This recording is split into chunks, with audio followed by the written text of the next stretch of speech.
stop or give it up. Killing infidels, always got it planned. Underhand, give Allah a yell. Whoa! My Sharia. My Sharia. My Sharia. All right, it's January 7th, 2015. Tom Trento here, enemies of the state on a very sad day, 4:06 on the East Coast, 4:06 in the afternoon in South Florida, and by now you've heard of the horrendous, brutal, savage attack of Charlie Hebdo. The H is silent. Charlie Hebdo. Play on words for this satirical online magazine that we here at the United West know very well. Hebdo means weekly. Charlie was a play off of the character, the cartoon character in Peanuts, Charlie Brown, but also was a sarcastic shot at Charles de Gaulle when this magazine went into production. We have worked extensively with the resistance movement, the anti-Islamic jihad movement in France, in Paris. I've been there many times speaking and working with the folks there, many of whom work with the folks at Hebdo Mag. So this is somewhat personal for us. And today's show, special show, we have a couple of special guests up in a bit. John Guandolo. You know him well if you've been following our show over the past few years. And then later on, Chris Burgard, a good friend of ours, a filmmaker. He's going to talk about the porous southern border. He's doing a film right now on the fact that jihadis are coming through our border. So our big idea today, folks, is, what can we tell you? Nobody's surprised that does this type of work. And this should be an alert, if not to France, who's half dead, half asleep, the French government out there, sadly, then certainly it should be a wake-up call to this country, this administration. The news is breaking dramatically as of right now. It's 12 dead, and about 11 or 12 injured. 4 or 5 of those who have been injured are seriously injured, not expected to live. We're going to take this piece by piece by piece, and starting at the beginning. We want to show you a couple of pieces of footage, and some of this stuff is pretty difficult to watch. We found in doing our pre-production today that when the attack took place and the jihadis went into the building and went up to the editorial room, shot up the people, and again, we're going to detail this on a timeline in a bit, and then as they were exiting, making their getaway, shots were fired by the police, and somebody in a second-floor apartment took out a cell phone. Point number one, if you hear anything going on, fire up your cameras and let it roll. Costs nothing to let your cell phones roll digitally in any sort of critical situation. Roll those phones. You need to get a record. This individual rolled and caught the footage you're going to see right now. Footage immediately was used by news agencies around the world. And very quickly, the news agencies either blurred out the actual execution of the Parisian police officer or skipped over it. Well, we caught a piece that Al Jazeera had put up before they blurred it out. And we feel, and Al Jazeera did something else that we're going to show you and let John Guandolo, former FBI agent, analyze for us. But we want to start off with you, and we think this is symbolic of the gravity of the situation today. This footage shows the exit and the 2 jihadis, and we believe they're Islamic State warriors for a lot of reasons. We'll tell you that, Islamic State shooters. But note their training, note the management of their body mechanics, note the construction of their body, note the management of their firearms, and the brutality at which they execute the police officer who's begging for his life. We think this depicts symbolically that one of our big ideas today, that we are at a freaking war with Islamic Jihad, and when is America? Maybe Europe is gone. When will Americans wake up to this? Take a look at this footage.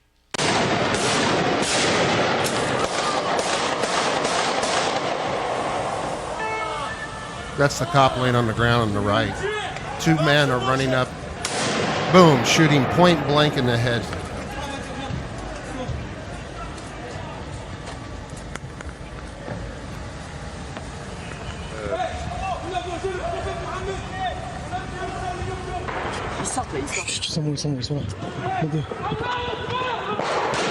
Allah Akbar. What did he say? Allah Akbar. The shooter yelled Allahu Akbar. Voilà, on a entendu très distinctement ce cri Allahu Akbar qui semble confirmer. And what they're doing, they're standing on top of the roof, and there's two jihadis on top of the roof firing down in full military garb. Are they shooting down? No.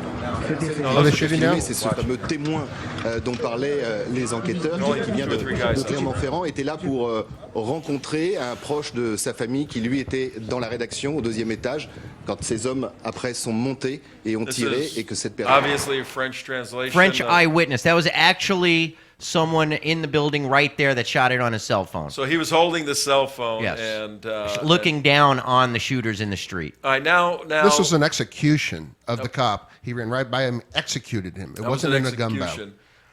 That was footage from where? Where did we get that? Was that Russian TV? That was some kind of foreign press. That was not French TV. What happened, folks, is the individuals in the home, the French citizens who shot the footage with their cell phones, then uploaded it or sent it to an agency, and the agency used it, and they left that raw and uncut, and you saw the brutality. And we have of the the fighters. interestingly. And if you listen carefully, and we're going to play it again in a minute for John Guandolo to analyze. There was one of the shooters yelled out, Allahu Akbar. We're going to ask former United States Marine, former FBI agent, if Allahu Akbar is any sort of clue to any sort of activity or in investigating it. But now we're going to play footage from Al Jazeera that we picked up. And this Al Jazeera, as you know, is a Muslim Brotherhood entity out of Qatar. And they are trying to present themselves with a facade of being, this great news agency. But listen carefully to see if you could hear the Allahu Akbar in the background. And we played it and showed it in slow motion, the shooting. Again, not for the sensationalization of the piece, which it is, but to imprint in everybody's mind that this is a brutal, vicious, savage enemy. And in order to defeat it, you got to understand it. Let's show the footage we put out. And then we'll bring John on to رجلين مسلحين هاجما مقر الصحيفة وهما يحملان رشاش كلاشينكوف وقذيفة RPG وأن تبادلا لإطلاق النار حصل مع قوة الأمن. على صعيد متصل قال مكتب الرئاسة الفرنسي أن الرئيس فرانسوا هولاند توجه إلى موقع إطلاق النار في باريس وعقد اجتماعا طارئا للحكومة. وهذه صور على ما يبدو توفرت منذ قليل عن عملية الهجوم نفسه.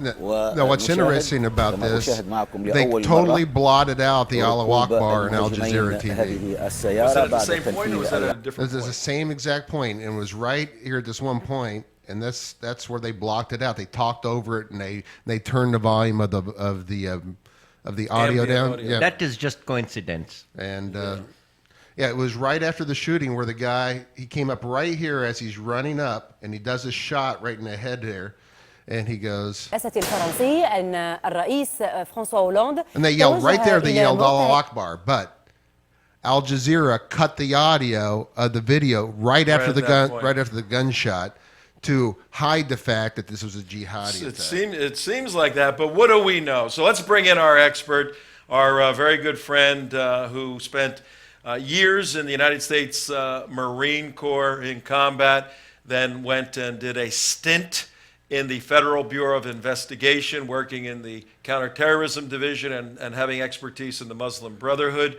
then deciding to leave, feeling he could be more effective in the private sector, and got out in the private sector, briefing and assisting law enforcement, military, intelligence officers, and has formed his own organization called Understanding the Threat, understandingthethreat.com. We want you to go to that website. John Guandolo, hello, sir. Great to be on. Volume would help. Yes. Oh, there you are. Mark didn't have the volume. Hello, John. How are you? I'm doing well, Tom. Thank you very much. You were able to see the footage of the exit activities of whoever those people were. Take a couple of moments, John. Set up what you think is happening, and look, we all know this has nothing to do with Islam. We're all aware of that. So, can you help us understand what this is all about? Yes. Well, you have a military attack by two jihadis, three actually, because there was a third. Apparently there's a report that there was a third man involved driving the vehicle, according to the French media, and according to the French police and security services. But we know there are at least two guys because we have two guys on video. These are jihadis. They are screaming Allahu Akbar. The Prophet has been avenged, specifically for the types of things that that media outlet does, which is satire of just about anything that walks. They go satirical on it, and that includes Islam. What I find interesting are a couple of things. One, the very first briefing by the White House, and as of right now, the White House has not called it a terrorist event. There was a journalist who specifically asked the White House spokesman, press secretary, why they were refusing to call it an act of terrorism. And he said, well, no, we agree. This is an act of violence, and we're going to continue to call it an act of violence. But that wasn't the question. So the question was never addressed. You have a clear act of jihad, an attack in France again. France has been under assault for a number of years here, but this is the most prominent attack like a jihadi open attack that we've seen, and it's only going to get worse. What surprises me, I have a quote here from the French president. He said, Paris is in a state of shock. And in Australia recently, the jihadi attacks there, the Australian prime minister said, Australia is in almost the exact words, we're shocked by these actions. That is confusing to me. I'm not sure what is shocking. These guys say, here's who we are, here's what we're doing, here's what we're going to do, and then they do it. There should be no shock. There can be outrage, I suspect, and there should be, because how brutal it is. But these are barbarians. These are jihadists. Their understanding of the dignity of life, of the value of a human being, is not at all in the realm that we understand in the West and the Judeo-Christian principles by which we live and operate. So I am not sure what's shocking about it. They're doing exactly what they say they're going to do. I also heard on there's one of the stations that's got in France is called France 24. It's a 24/7 news outlet, and they have an ongoing kind of discussion with several members of the media, like a roundtable, like we have here on some of our programs. And one of the gentlemen said this. He said the majority of fighters in Syria were not raised in Muslim homes. They were raised in atheist or Christian homes, and that's the evidence that this has nothing to do with Islam. Now, that kind of lack of logic and the dismissal of what we're dealing with is detrimental. I mean, he has the right to say whatever he wants. He can be wrong anytime he wants. What we saw here today, what's interesting, is if that's true, if this has nothing to do with Islam, then these guys got their version of Islam wrong in the exact same way as the guy that saw the head off of the individual in Oklahoma, the jihadi attacks in Australia, the jihadi attacks that we're seeing in Africa, around, well, quite frankly, around the United States, from Boston all the way back to 9/11 and before. The attacks we're seeing just 2 days ago, a police officer had his throat slashed in Tunisia. All of these things are happening. They're screaming Allahu Akbar. They're saying it because they believe that they're required to impose Sharia on the world and reestablish the Islamic State. And the Islamic law of slander says you may not say anything about Islam or the Prophet that a Muslim would dislike. That's a quote from Islamic law. And it doesn't matter whether it's true or not, and the punishment is capital punishment. Finally, I think this is not a sidebar note. Yesterday, before the EU, Turkey's Erdogan said it is time that we must crack down on Islamophobia. And Islamophobia is a code word for Islamic law of slander. That anyone who slanders Islam or the Prophet, which means you say anything they dislike, they should be held accountable. And you know as well as I do that they're trying to push measures in the United Nations that there would be criminal deterrent punishments for speaking out. That is directly cuts against our First Amendment rights as Americans and our God-given rights to free speech. And what I think is interesting is we see the White House spokesman won't call it terrorism. You may recall Secretary Clinton said we need to empathize with our enemy and understand the grievances, with the understanding that if we solve the grievances like closing Guantanamo, surrendering Israel to the bad guys, that this will all stop. That's nonsense. People who spout this are ignorant and cowardly. And these people I'm talking about include our president, our attorney general, and many of the cabinet members. And we have a Republican Party and leadership that's not doing anything about it at the leadership level. Obviously, we have some good people who are members of Congress. So I just think this incident, this sad day in France, highlights our gross misunderstanding of the enemy and what we need to do about it. All right, John, there's many ways we could approach this horrendous attack on Charlie Hebdo, Hebdo. Operationally, look at how the operation occurred, dissect a timeline, look at France's situation.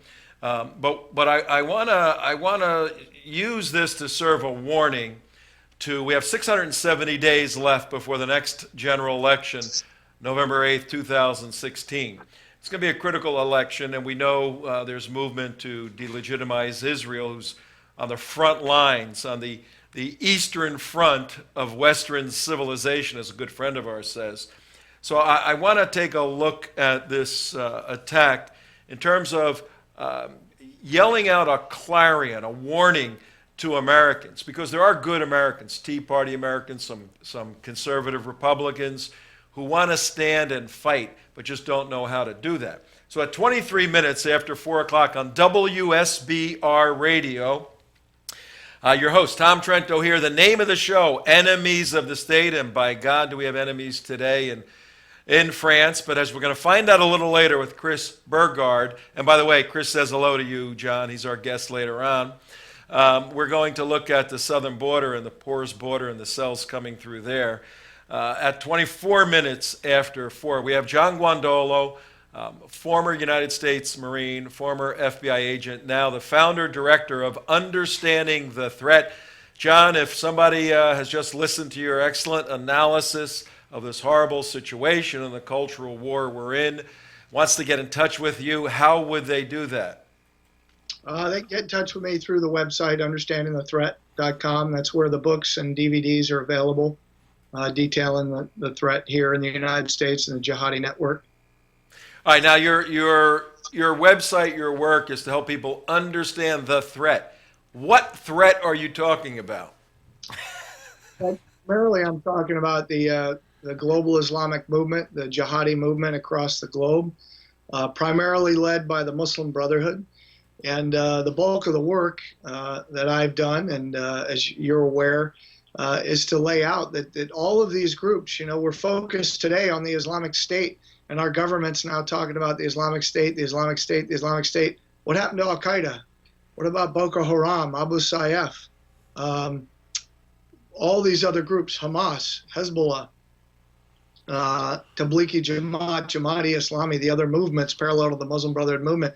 All these groups and the hundreds of other jihadi groups across the globe, whether they're wearing suits or whether they're on the battlefield like these two gentlemen or three gentlemen we saw today, although gentlemen's being pretty gracious, these three barbarians. We understand what you mean by gentlemen, believe me, yeah. They all say the same thing.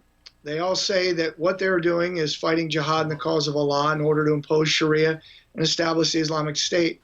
In fact, 100% of all Islamic law, which is the doctrine they say all Muslims are required to follow, says that jihad must be fought when you have the ability to fight it and the strength to fight it until the entire world is submitted to the Sharia and an Islamic state, a global state, is formed.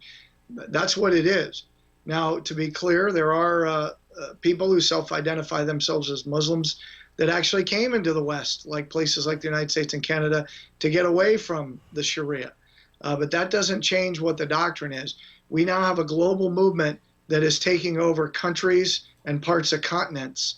And I do want to say this is important, because the marriage between the left, the progressive movement, and the jihadi movement is very evident, especially in these things. We're seeing it in our own country, where you have left-wingers who are starting to get irritated at left-wing policies that are affecting them, like our healthcare program, vis-a-vis the articles yesterday at Harvard, where very liberal left-leaning people are complaining they're paying too much for healthcare. Well, what's that got to do with this? It's got to do with this because the communist and socialist movement, the progressive movement in the United States, is married at the local, state, and national level with the jihadis here, the Muslim Brotherhood and the jihadi organizations. At the international level, Code Pink marrying up with Hamas. Here in the United States, Hamas organizations and Muslim Brotherhood organizations marrying up with groups like Answer and Code Pink for anti-war protests and things like that. Michael Brown.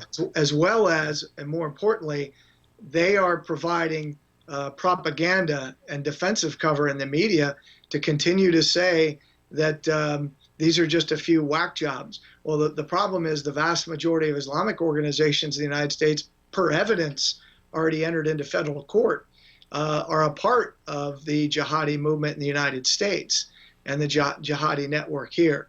And every month that goes by that we don't address it leaves very few doors open to rectify the situation other than violence from the government side or the police side. Because at some point, this is going to have to be dealt with. And it's better we deal with it now, socially, politically, legislatively, through law enforcement means, than actually having to go hard on these jihadis. But we're going to do whatever we need to do as American citizens and law enforcement to defend our communities and defend this country. Yeah, and we're all trying to avoid that moment of going hard on the bad guys coming into the country, because that destabilizes our culture, creates chaos in the streets. We know through the Michael Brown example in Ferguson, with the Nation of Islam there, with Hamas supporters there, that the jihadis would love nothing other than to join with this hard left and the Nation of Islam and create chaos in the streets and just cause destruction in the United States. We've got to maintain that rule of law. But a couple of questions before we know you have to go. Can I just follow up on what you just said, Tom? Yeah. This is a really important point you just made. Both the progressives, the socialist communist movement, and the jihadis, their goal is to create chaos, because from the jihadi perspective, they create chaos. They come in, and Islam fills the role of the lawmaker, the law enforcer. That is their strategy. So chaos is a key part. Just like in the very beginning of the 20th century with Lenin, the idea of creating chaos and then a strong, forceful power that steps in and makes it seem like everything's all right, except then, of course, you have a totalitarian system where the individual's rights and the individual no longer matters. It's about power and the state, and that's it. And that's what this is. Yeah, and that's exactly what we see occurring in Syria with the Islamic State, with Daesh, and we see some interesting triggers or indicators. If you can throw that picture up, one of the indicators of the Islamic State, they do like, how the Jesus people used to do in the 60s and 70s. You point up one Jesus. Well, the Islamic State fighters now do that, and we put up on the screen, screen left, We have an Islamic fighter holding the flag of the Islamic State, pointing, doing the one. And ironically, in a screenshot, we have one of the black-garbed fighters today doing the same, pointing in the same way, indicating. There's other elements that convince us it was an Islamic State operation. Well, also, I want to make one more point about the Islamic State thing, is everybody's saying Islamic State is not Al-Qaeda, Al-Qaeda is not the Islamic State, and all that other good stuff. The guys who came in there and did the holdup said, they didn't say they're from the Islamic State, they said they're from Al-Qaeda, which is one and the same. And because what guys? What holdup? The holdup today, they come in and they announced, not the holdup, but the shooting today. I didn't know that. Yeah, they came in and they said they were Al-Qaeda. I didn't hear that. I didn't hear that. That was on one of the reports I heard coming in. They screamed they were Al-Qaeda. They didn't come and scream that they were Islamic State. But as we know from our past education from people like John Guandolo and Claire Lopez, is the Islamic State and ISIS are one and the same. It's the same ideology. There's no difference there's whatsoever. There's no space between them. It is called Islam. Yes, it's Islam. John, a couple of points that are troubling to us that maybe you could help us sort out. One, how could somebody, was it Josh Earnest today that refused to call this terrorism? Yes. Yeah, in the political world, and they got to, have some sort of evidence and all that nonsense. But it was Jay Carney who 2 years ago, when he was the press secretary. 2012, when it came out about publishing them. And Daniel Greenfield in Front Page Mag brought it up today, and the headline reads, Obama attacked Charlie Hebdo for, quote, offensive Mohammad cartoons. And here's a quick quote. White House Press Secretary Jay Carney on Wednesday criticized the judgment of a French satirical magazine for publishing cartoons that are critical of the Islamist political movement, amid the routine threat of attacks by Islamists during President Barack Obama's re-election campaign. We are aware that a French magazine published cartoons featuring a figure resembling the Prophet Muhammad. And obviously, we have questions about the judgment of publishing something like this. We know these images will be deeply offensive to many and have the potential to be inflammatory, Carney said. John Guandolo, former United States Marine who swore and took an oath to defend the United States Constitution, former Federal Bureau of Investigation counterterrorism agent. What goes through your body, through your veins, through your heart, through your muscles, through your eyes and your ears and your head, when you hear the spokesperson for the president saying just 2 years ago that Charlie Hebdo shouldn't be putting these cartoons out where they publish the stupid cartoons of Mohammed. I mean, what goes through your head when you hear stuff like that? Well, this is also the president who said before the world that the future doesn't belong to those who slander the Prophet Muhammad. This is the same president who continues to give aid and comfort to Iran, Hamas, Hezbollah, provides material support to Al-Qaeda vis-a-vis the rebel fighters in Libya, Syria. It's the same president, by the way, who's using the authority of his office to attack American citizens regarding, and I'm speaking about the IRS scandal, and the list goes on and on. This president has committed high crimes and misdemeanors. He is not on our side. He is not upholding his oath to obey the Constitution, and so none of this is really surprising. He travels overseas and runs down America while traveling, while representing us as the president. Russia, almost now weekly, breaches American airspace. We've had zero response. I mean, the last State of the Union address, Russian bombers flew over Guam, just to kind of flip us the bird, the proverbial political bird. Over the summer, China put a submarine in the middle of a nuclear carrier battle group, and during a war exercise, just popped up in the middle, just surfaced just to say, "Hey, we're here." We're here. We have no response. Our president, our attorney general are criminal. They are not abiding by their oath. What we are seeing is the complete breakdown of the rule of law. What do I think? I think that we have a leadership on both sides of the political aisle that's corrupt and failing to abide by their oath of office. Yeah. And I think if the governors at the state level aren't going to claim sovereignty over their states, it's the people have to hold the federal accountable. That's the way our system's set up. How we do that, I don't think we've exhausted all our means yet, which is a requirement for us before we take any drastic measures. But that's where I think we are. There's no doubt who this president is. I mean, he has demonstrated through his policies that he is pro everything but the Constitution. He is not about the rule of law. He is about dividing America and America's people. Not about lifting up the exceptionalism of the Declaration and the longest standing Constitution in the history of the world.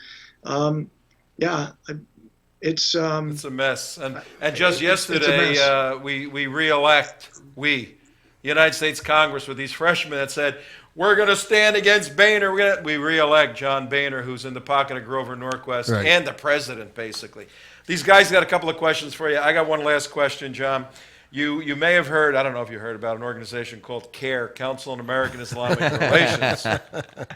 By the way, John, myself, and a bunch of others are authors of Sharia, The Threat. CAIR came out with a statement today. Don't know if you had a chance to see it, but they said, we deplore all of this. We're opposed to this. We want freedom of the press. We want freedom of speech and the right for people to say and do whatever they want, some sort of nonsensical statement like that. Quickly, what do you make out of CAIR saying they deplore this sort of activity that took place in Paris? Well, when we talk about that organization, we're talking about Hamas.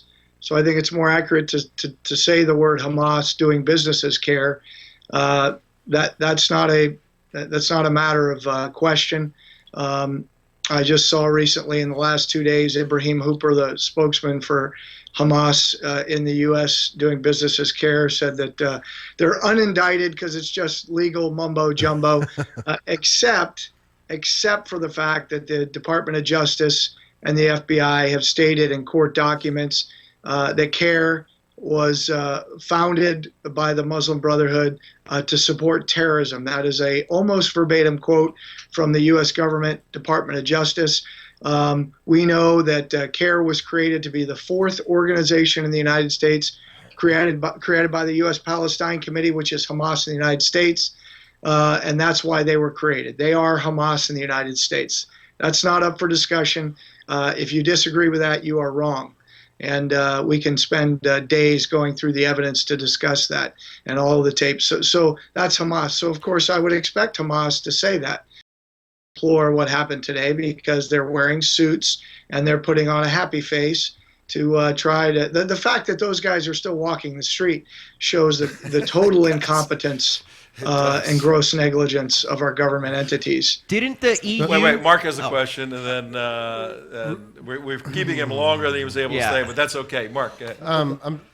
John, from your military Marine experience, I think it's important to point out the tactics used in this assault and this attack in France when they shot the cop. Can you? I'll play the footage, and if you would like to comment over it, what you see unique about this footage, I'd appreciate that. And as far as the military operation side. Well, no, I'm watching the way these guys move. Now you can't see him now, but when he came behind the van, came up and do a. They kind of go as they approach the police officer. They go guns down, but you see he's approaching the corner of the van to kind of clear down the side of the van. I mean, right. They look like they've had some level of training. I don't think what you see here is anything more than these guys are covering their six. That's a police officer. They're covering their six. It's barbaric. It's a lot of other things, but they're not going to leave anybody behind them. It might come back to hurt them. So they're from that perspective, they're just covering their six. It's not something we do. It's not something the U.S. military does. We don't, if we're in a gunfight, we don't wander by people and shoot them in the head. Law enforcement, we don't do that. If we get in a gunfight and rounds go down range, you make sure that they're no longer a threat. You handcuff them, and then you assess them medically. I saw the point of them not spraying bullets around. It was really quick, really pinpoint shots. Very controlled, yeah. It wasn't the typical jihadi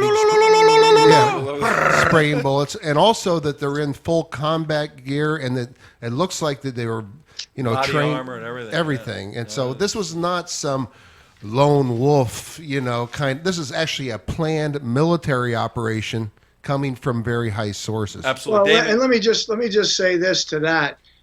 From my perspective, what I noticed there is they're moving very confidently, but not like they don't appear to be spastic or nervous or anything. They're executing a mission. My professional opinion is when they drove their vehicle out, they had likely driven that route a number of times. They knew times and distance, that they went to a specific location. I have some thoughts on what those would be, but whatever that location is, it's a location where they rolled that vehicle in. It's a location where the vehicle's not going to be found, parked on a street unless they just dumped it and got into another vehicle, which is possible. But my guess is they probably had others along the route in the event that they were being pursued. Just based on how this was done, my guess there was probably at some point along their route an ambush site. So if law enforcement was following them, there would have been an ambush.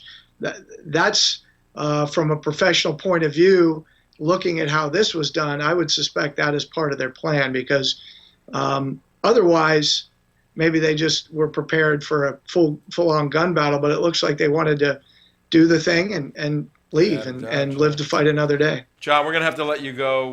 We're fighting the clock once again, but this story is developing. France is in shock. Why would they be in shock, really? And as we speak, it's a 6-hour difference right now, so it's 10, 11 o'clock at night in France, because it's 43 minutes after 4 o'clock in the afternoon on the East Coast. WSBR. You're listening to Tom Trento, your host, Enemies of the State. Our special guest, former Federal Bureau of Investigation agent John Guandolo, currently the founder, director of UnderstandingTheThreat.com. Go there. We're going to be following this story, John, and in particular, maybe next week when things sort itself out, we want to bring you back and tell our audience what they can do. Once they understand the threat, as you believe they ought to, what can they do about the threat? So would you graciously come back next week sometime? I sure will. Great. All right. You go, John, and may God guide your path. You're doing His work, and continue it, and we are standing there side by side with you. Thank you. Thanks so much. Take it easy. John Guandolo, everybody. Wonderful guy. True American hero. Hated by the bad guys, so loved by the good guys. We know that. All right, what are we doing? We're bringing on Chris Burgard right now and get everybody up to date. At noon today, which was about 6 a.m. U.S. time, East Coast time, noon today in Paris, France. Noon. This bespeaks of Theo Van Gogh in Amsterdam. Remember that attack, 2004, I believe it was? Broad daylight, a Muslim jihadi attacks Theo Van Gogh for making the movie with Ayaan Hirsi Ali. And why do you pull an operation in the middle of the day, in the middle of one of the major cities in the world? What are you trying to do? You're trying to shock the world and strike fear in the hearts of the infidels. That's exactly what happened. And in our pre-production meeting, we were talking about, and we may do this, we may have to do 2 shows on this. We're talking about how many will want to respond, many on the left who don't have the balls or the will or the courage or the gravitas to fight. They will blame the messenger. The message is Islam. The messenger in this case was Charlie Hebdo, simply saying, look, here's the absurdities of Islam. And in France, we have free speech to some extent.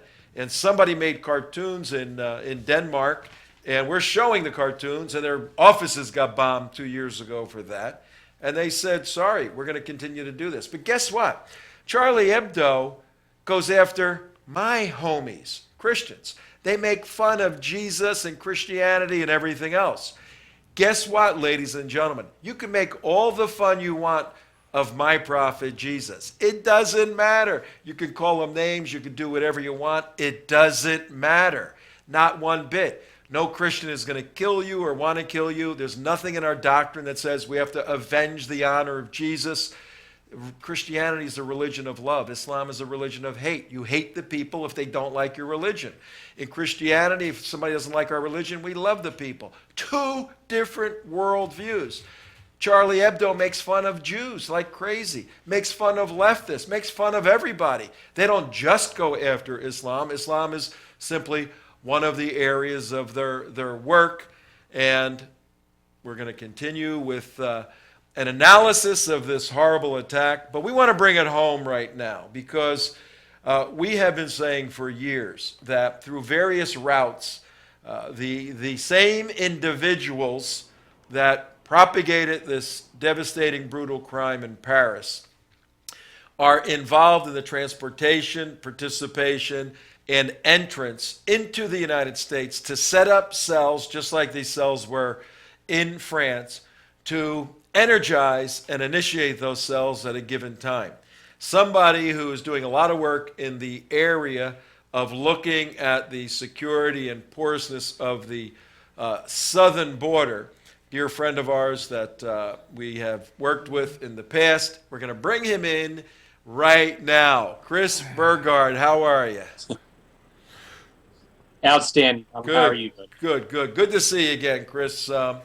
You produced a film a few years back about the border, and for some reason, usually when you produce a film, you go, oh, God, it's over. I'm going to move on to the next product. But for some reason, you're going back to this border issue. Tell us about it, please, on this very sad day.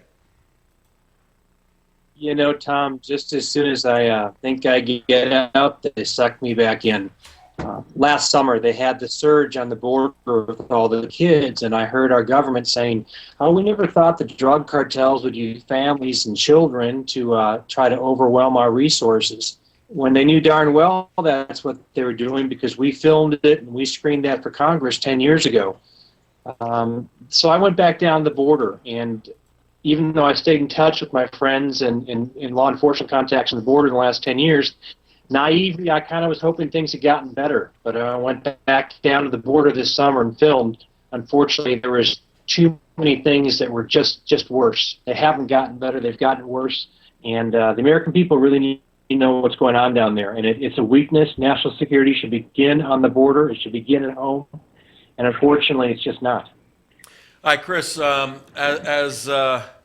As early as last night, today's January 7th, 2015, 49 minutes after 4 o'clock on the East Coast, 49 minutes after your hour, wherever you are listening, whether it's today the 7th or watching a rerun of our show on theunitedwest.org or on teapartycommunity.com.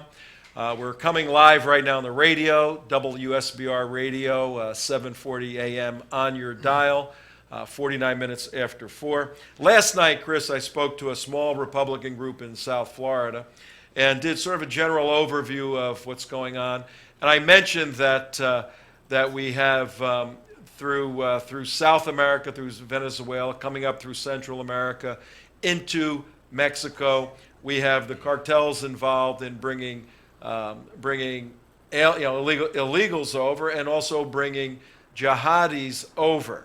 And the audience looked at me very quizzically like, what are you talking about, Tom? How could this be taking place in the United States of America? Chris, present some evidence for us, please, as to the fact that Muslim terrorists are coming through our southern border. Well, I didn't sit down and shake a guy's hand and say, hey, are you a terrorist? But I can tell you firsthand knowledge of rancher friends of mine that have been experiencing traffic from countries with interesting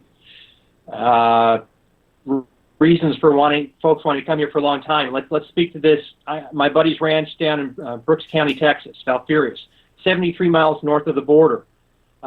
There's a group of 12 individuals being led by a drug cartel scout going through their ranch. These 12 individuals escaped, made it to the freeway, and got into the interior of the United States, but their scout dropped a dictionary on the way out, and the dictionary was an Urdu phrase dictionary. Urdu spoken by folks in Pakistan. So here's a drug cartel scout leading a dozen fellows from Pakistan or possibly North Afghanistan through this Texas ranch, 70 miles north of the border. They've gotten in. Now that's been going on for a while. This same rancher, they've had apprehensions of people from Africa, from Eritrea on their ranch.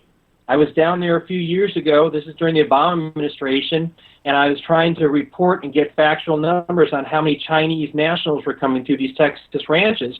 And under the Obama administration, I wasn't given that information. They'd only say, Mr. Burgard, we can only tell you the top 5 countries of origin and the top 5 and the total number of apprehensions. And China's not in that. Well, at the same time they're telling me that, they're building, the United States government is, rescue stations on these remote Texas ranches with calls for help and instructions in English, Spanish, and Mandarin. Wow. So at the same time I'm being told there's nothing to see here, move along, our government is spending money to save Chinese nationals in the middle of Texas ranches. This is a global industry for bringing people through our porous southern border. I had one rancher tell me about a fellow she stumbled across from Bangladesh. Very well educated, had a very proper English accent. He was quite upset. He had been flown into Russia, gotten on a plane with a bunch of other folks. They flew that plane from Russia down to Mexico, where they kept him for a few weeks, taught him Spanish, and then dropped him off in the Texas bush. This is a global industry bringing people in through our southern border. To think that someone who wanted to come here and do us harm couldn't do it, it's just a fallacy. I mean, last year we had, I guess it was about 1,191 apprehensions of people from known countries that sponsor terrorism: Iran, Iraq, Syria, how many, Chris? Algeria, Afghanistan. Chris, say that number again. How many people from known terrorist countries made it through? Well, in 2014, the official number is 1,191 apprehensions from people from those countries. Now, you have to keep in mind, Border Patrol says that they catch 1 out of 3, 1 out of 4. Some folks on the border will tell you the number's more like 1 out of 5, 6, 7, 8, 9, or 10, depending on where you are. So if we caught 1,200 people, how many got through? And what this is, again, it's not shocking to us folks who are aware of this at 53 minutes after 4 o'clock WSBR, but it is shocking every time I hear this. 1,100 known people from terrorist-related countries made it through, and if indeed, that's 1 out of 2, 50%, and we know it's much less than that. That's 5, 6 people a day, and if you only go 10%, just 1 every other day is a person who wants to do harm in the United States. How many are already here? And what is the plan for these people here? I mean, unbelievable. Chris, what is the thesis of your new movie? And, we only got a couple of minutes left here, but what can people do to address this unbelievably insecure border situation? The thesis of the new movie is beyond the border. Because what law enforcement was telling us 10 years ago, what they were facing on the border, they said if America doesn't wake up, it's going to be in cities near you. And right now it is. We have drug cartels in every major city in this country. It's reorganizing the way the criminal activities and the drug business is done. It's affecting everyone now. You don't just have to live on the border to be affected by a porous border. And we need to wake up. No apologies, no fear. Let's move forward. Let's stand up and speak the truth. Let's learn the truth. And that's what we want to do with Beyond the Border, is show the reality of what's really going on right now. All right, and when can, first of all, how can folks get in touch with you if they go, Chris, I got to talk to you, Chris. How do they get in touch with you? You could go to beyondthebordermovie.com, and you can get a hold of us through there. And the one thing I really want to put out, Tom, is so much money and time and energy is spent to create the illusion that we have a secure border. It's scary how badly it's not. We spent $2.4 billion on a fence for 670 miles. It doesn't work. I got one buddy down in Arizona. They've had 46 drug vehicles go through his ranch in the last 2 years. Border Patrol only caught one, and that was because it hit a ditch and the bag went off. They couldn't get started again. It's very frightening from both parties how much energy is spent to create the illusion of border security without actually securing the border. Wow.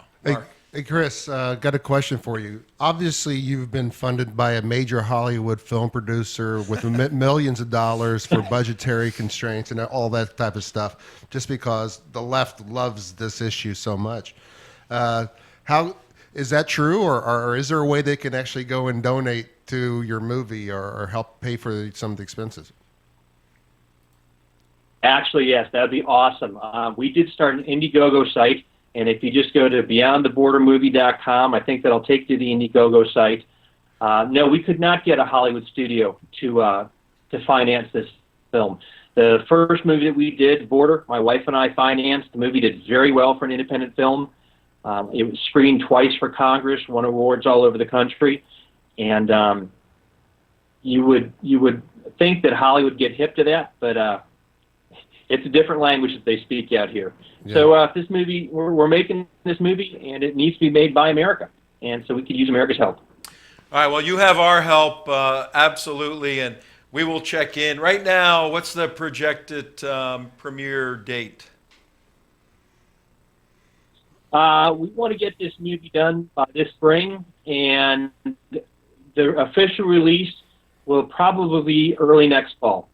Okay, great. This way, we'll have it. Hey, I got a question for you. Do you need any GoPro shots of the border or anything like that? Because we can help you out on that one. We have drones. We have all kinds of stuff. Well, yeah. Hey, I will take your footage, and I will give you credit in the film. There we go. Okay. No, we will help you however we can, and we'll check in with you regularly on this, because not only is it an issue for all Americans, our southern border, but for our work in particular, national security, it's a significant issue, as illustrated by this very horrible event in Paris today, because these folks are in a neighborhood near us. Damien, you got a question, and then we got to. No, I was just going to make a comment, and it's not just recently with the IS and the hardcore Sunni Wahhabists and Salafists coming across. Hezbollah has been coming across that border for over a decade through Venezuela. One of our guests yesterday. Actually, no, that was last night you were talking about it. Yeah. We're talking about the Hezbollah connection, the everyday daily flights from Tehran to Caracas, and absolute proof. And Claire Lopez has even said there's absolute proof that Hezbollah has been coming up through that Mexican border for over a decade. Yep. No, it's for real. And Chris is down there in the middle of it. I can speak to that. When I was in Honduras, I was at the campesinos during the regime change up in the mountains, and they'd say, hey, don't go down that path. There's Hezbollah down that path. And I'm like, no, really? No, really, there's Hezbollah down that path. And you run into a bunch of Iranian folks coming in at the airport, and, what kind of business are you here to do? Oh, lots of business, none of your business. Wow. It's really happening. Wow. There was a guy named Javier Robles that's going we got back about 10 seconds. Chris, we got about 10 seconds. He's on the FBI most wanted list. All right, It's Chris. happening all the time. It's been happening. Chris, we got to let you go. We will stay in touch with you. Again, Godspeed to your great work. We'll help you. Chris Burgard, take care. Ladies and gentlemen, that's our friend Chris out in California, accomplished filmmaker now working on Beyond the Border. Our show today is very, very simple. Charlie Hebdo is dead. They shot up the place, and Mohammad is avenged. That's what the jihadis yelled as they went in there. But let's see and let's pray for our brothers and sisters in France. See if they can rise to the occasion to respond to this evil, brutal Islamic onslaught and not mince words, But call it for what it is. Take a stand and defend the principles of Western civilization. We'll see you tomorrow.